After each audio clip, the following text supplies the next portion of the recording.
Good morning, class.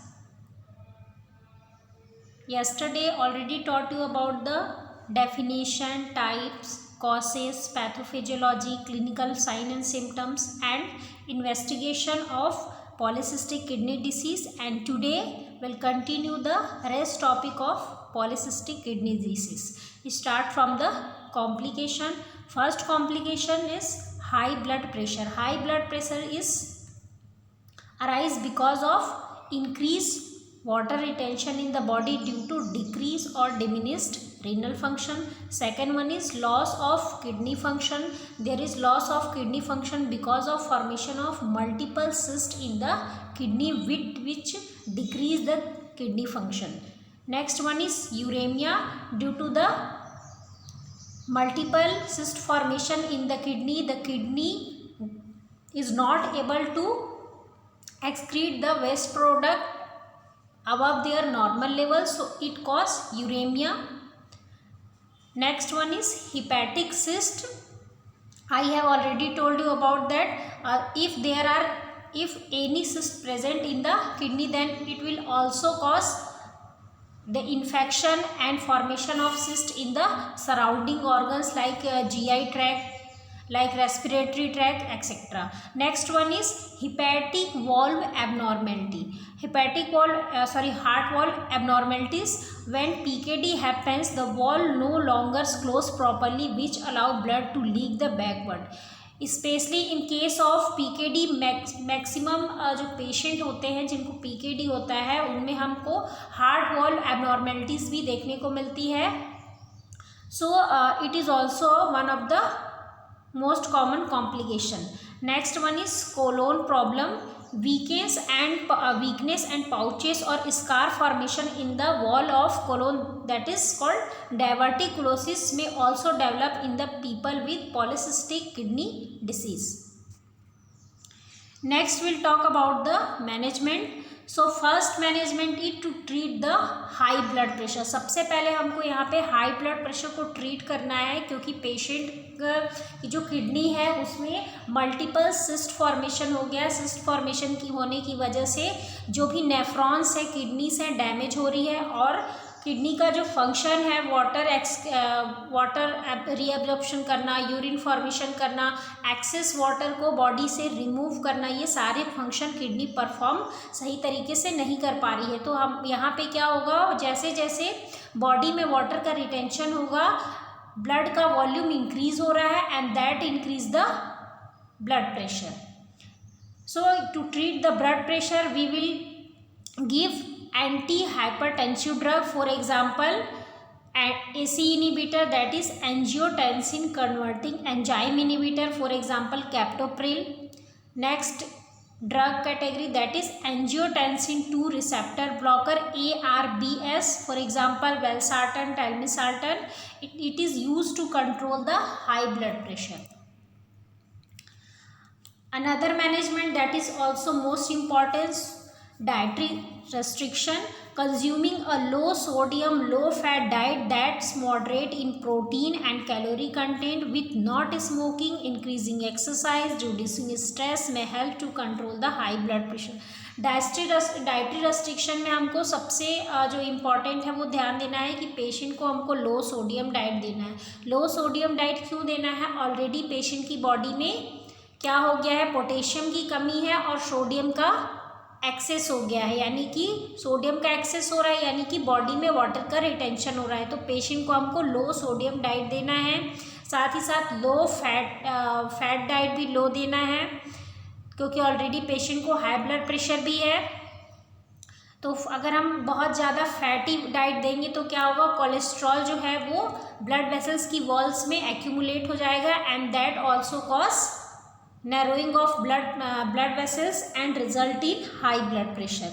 इसके अलावा हम पेशेंट को स्मोकिंग अवॉइड करने के लिए कहना है, increase exercise and advice to reduce the stress. Next one is blood in the urine. blood in the urine, that is called hematuria.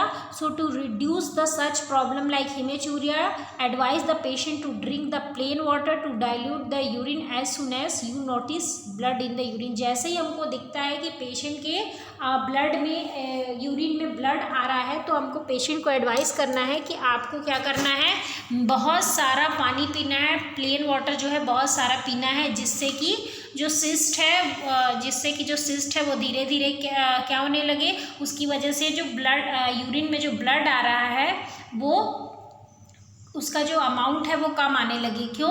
क्योंकि यहाँ पे क्या हो रहा है, हिमेचूरिया हो रहा है। हिमेचूरिया होने की वजह से बहुत सारा ब्लड भी लॉस हो रहा है, यानी कि ब्लड का वॉल्यूम भी लॉस हो रहा है। तो हमको यहाँ पे क्या करना है, पेशेंट को एडवाइस करना है कि जितना ज़्यादा हो सके पेशेंट को प्लेन वाटर लेना है। Next one is to give the antibiotics to prevent from the bladder और किडनी इन्फेक्शन। एन्यूरिज्म क्यों होता है, ऑलरेडी यहाँ पे वाटर का रिटेंशन हो गया है, वॉल्यूम इंक्रीज हो गया है, ब्लड में जो फ्लूइड का वॉल्यूम है वो इंक्रीज हो रहा है, जिसकी वजह से क्या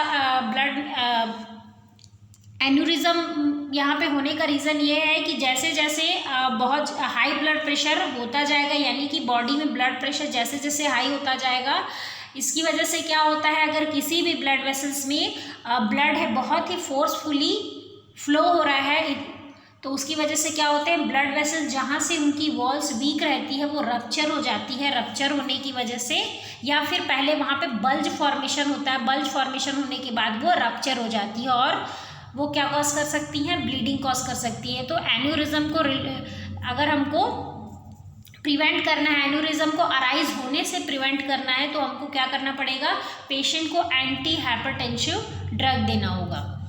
next one is to give the analgesic drug, that is non steroidal anti inflammatory drug to relieve the pain and discomfort. Next one is managing chronic kidney disease. People with chronic kidney disease due to any cause including ADPKD. ADPKD, that is autosomal dominant polycystic kidney disease. They have an increased risk of developing cardiovascular disease like heart disease and stroke, that is also called cerebrovascular accident.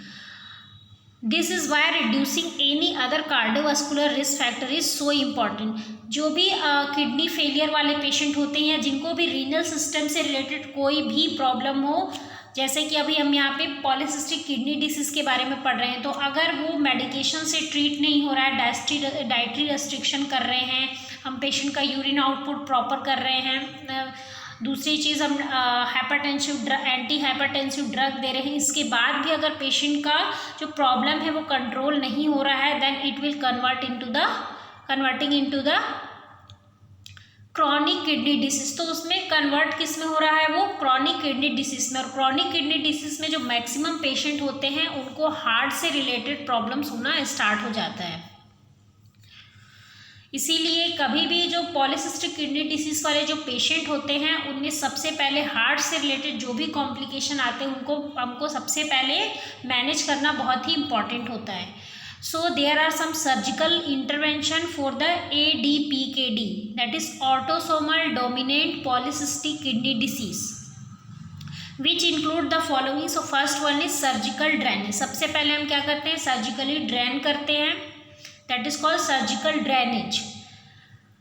Next one is open fibro optic guided surgery. Fibro optic guided surgery का मतलब क्या है? So first one is what is fibro optic? Fibro optic, it is a flexible transparent fiber which is made by the glass or plastic and its diameter is slightly thicker than our hairs.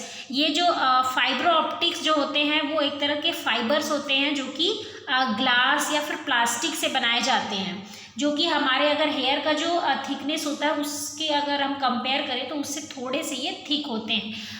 अब पहले क्या किया जाता था, किसी भी particular surgery को perform करने के लिए इंसिजन करना पड़ता था और टिश्यू को एक्सपोज करना पड़ता था। अभी क्या होता है, बहुत सारी लेज़र सर्जरीज आ गई हैं, और जैसे कि for example fibro optic guided surgery. इसका मतलब क्या है, फॉर एग्जांपल जैसे कि हम जानते हैं एंडोस्कोप। एंडोस्कोप में हम क्या करते हैं, एक ट्यूब, थिन ट्यूब इंसर्ट करते हैं किसी भी ऑर्गन के अंदर और ऑब्जर्व करते हैं कि वहाँ पे क्या डैमेज है, क्या पैथोलॉजिकल प्रोग्रेशन हुआ है। तो ये सारी चीज़ें हम देखने के लिए क्या करते हैं, एंडोस्कोप इंसर्ट करते हैं। तो उसी टाइम पे हम फाइब्रो ऑप्टिक की मदद से हम क्या करते हैं, सर्जरी परफॉर्म करते हैं, जिससे कि जो कि मिनिमल इन्वेसिव हो, यानी कि ज़्यादा से ज़्यादा पेशेंट की बॉडी ओपन ना हो, साथ ही साथ पेशेंट को पेन भी कम हो।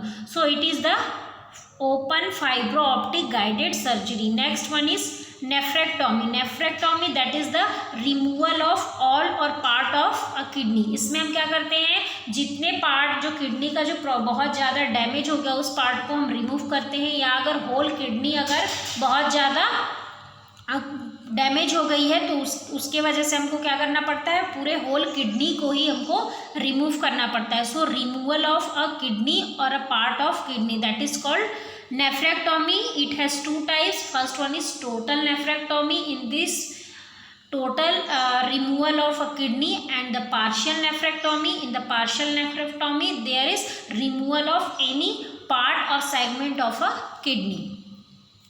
Next one is liver transplantation.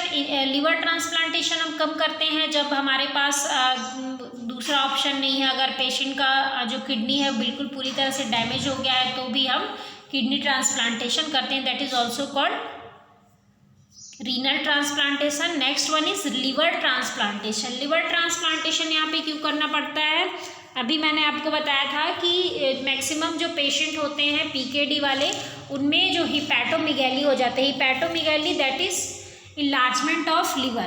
तो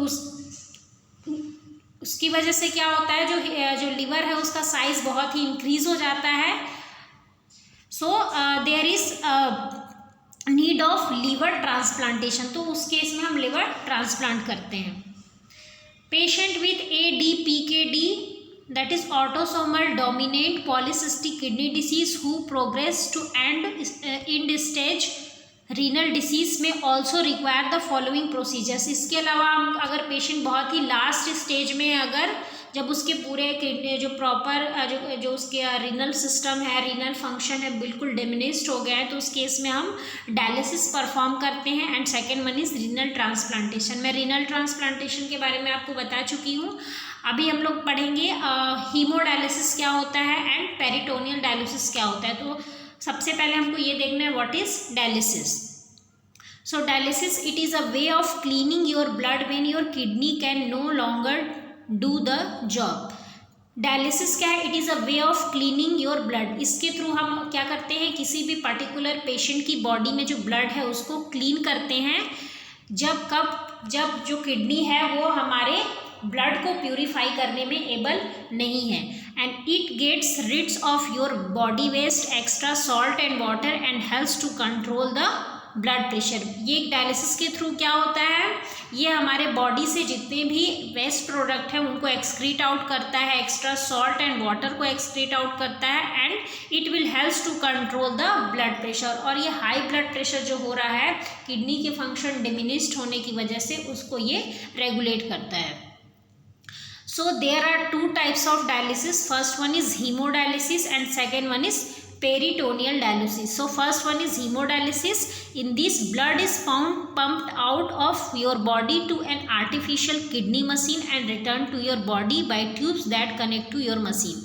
Hemodialysis में क्या होता है, इसमें बॉडी के बाहर है ना, आउटसाइड मतलब बॉडी के बाहर हम क्या करते हैं, एक डायलाइजर लगाते हैं। वो क्या करता है, उसके थ्रू क्या होता है, blood is pumped out of your body to an artificial kidney machine. इसमें क्या होता है, हमारी बॉडी से जो ब्लड है वो उस डायलाइजर में जाता है, उस मशीन में जाता है, जिसको हम आर्टिफिशियल किडनी भी बोल सकते हैं, क्योंकि वो किडनी का वर्क कर रहा है। तो वहाँ जाता है और वो जो डायलाइजर मशीन है वो ब्लड को प्यूरीफाई करती है और फिर से हमारे बॉडी में उसको रिटर्न भेज दिया जाता है। So this is the hemodialysis. Next one is peritoneal dialysis. In this, the inside lining of your own belly act as a natural filter. Waste are taken out by means of a cleansing fluid called diastase, and which is washed in and out of your belly in the cycles. Peritoneal dialysis में अब सबसे पहले हम देखेंगे कैसे ये work करता है. So a soft plastic tube catheter is place inside the belly. इसमें क्या किया जाता है, जो हमारी बेली है उसके नीचे एक कैथेटर प्लेस कर दिया जाता है. A sterile cleansing fluid is put into the belly through this catheter. और उस पर्टिकुलर कैथेटर में एक क्लींजिंग फ्लूइड, जो कि अभी हमने देखा डायस्टेट, उसको एडमिनिस्टर किया जाता है. After the filtering process is finished the fluid leaves your body through the catheter. और जैसे ही वो जो क्लींजिंग फ्लूइड है वो ब्लड को प्यूरिफाई कर देता है, हम उस जो फ्लूइड है उसको वापस हम इजेक्ट कर लेते हैं, हम बाहर निकाल लेते हैं. So this is the procedure of peritoneal dialysis. Next one is nursing management. Nursing management जितने भी मैंने अभी जो किडनी डिसीज़ पढ़ा रही हूँ मैं, रीनल डिसीज़ सभी में सेम रहेगा, तो मैं इसको ज़्यादा एक्सप्लेन नहीं करूँगी. जो सिर्फ असेसमेंट और डायग्नोसिस में रीड आउट करूँगी, क्योंकि सारे नर्सिंग मैनेजमेंट है जो सेम है. आपको अगर एक में अच्छे से समझ में आ गया तो बाकी सारे में भी सेम है. जैसे फॉर एग्जांपल ग्लोमेरुलोनेफ्राइटिस है, नेफ्राइटिस है, तो दोनों का नर्सिंग मैनेजमेंट सेम रहेगा. फिर हम लोग जो इधर देखेंगे polycystic kidney disease, renal failure, acute renal failure, chronic renal failure and in stage renal disease, chronic kidney disease, ये सभी के जो नर्सिंग मैनेजमेंट रहेंगे ऑलमोस्ट सेम रहेंगे. तो मैं किसी एक सिंगल टॉपिक में आपको एक्सप्लेन करूँगी, बाकी में आपको सेम वैसे ही आपको पढ़ना है. So in the nursing management firstly we will assess the fluid status of patient, take daily weight, monitor intake and output, skin turgor, distension of neck vein, that is jugular vein distension, vital sign of the patient, respiratory pattern of the patient, assess nutritional deficiency pattern, diet history, food preference, calorie count, assess the nutritional status, monitor any changes in weight of the patient, assess the laboratory values, assess the cause of renal failure and its treatment and consequences, assess the patient and family response and reaction to the illness and treatment. So nursing diagnosis, first one is excess fluid volume related to decreased urine output, dietary excess and retention of sodium and water. Body में fluid volume access हो गया है, क्यों? Because of decrease urine output, यानी क्योंकि urine का output कम है, dietary access हो रहा है सोडियम का, साथ ही साथ सोडियम और वाटर का रिटेंशन हो रहा है. Next one is imbalance nutrition less than body requirement related to anorexia, nausea, vomiting, dietary restriction, altered oral mucous membrane. Patient का जो बॉडी में जो न्यूट्रिशनल स्टेटस है वो इम्बैलेंस हो रहा है बिकॉज ऑफ एनोरेक्सिया. पेशेंट को भूख नहीं लग रही है, नोजिया, वॉमिटिंग, डाइटरी रेस्ट्रिक्शन हमने कर दिया है. Third one is activity intolerance related to fatigue, anaemia, retention of waste product and dialysis procedure. Risk for situational low self esteem related to dependency, role changes, changes in body image, changes in sexual function. Patient का यहाँ जो self esteem है वो बिल्कुल लो हो गया है. सीधी सी बात है, अगर हमको थोड़ा सा भी कोई भी हमको प्रॉब्लम होती है, इलनेस होता है, एक्यूट डिसीज़ होता है, तो अगर हम ठीक नहीं हो रहे होते हैं काफ़ी लंबे समय तक मेडिसिन लेने के बाद, तो एक हमारे अंदर क्या आता है, जो हमारा होप रहता है वो बिल्कुल चला जाता है. हमको ऐसा लगता है कि हम बहुत निराश हो जाते हैं कि हम कब ठीक होंगे. तो यहाँ पे क्या है, ऑलरेडी ये क्या है, बहुत ही सीरियस इलनेस है, तो पेशेंट का जो सेल्फ स्टीम है वो बहुत ही लो हो जाता है, क्योंकि उसको हमें ये लगेगा कि मैं किसी पे डिपेंड हूँ, मैं अपना खुद रोल प्ले नहीं कर सकता, अपने जो डेली रूटीन्स के वर्क हैं वो मैं नहीं कर पा रहा हूँ.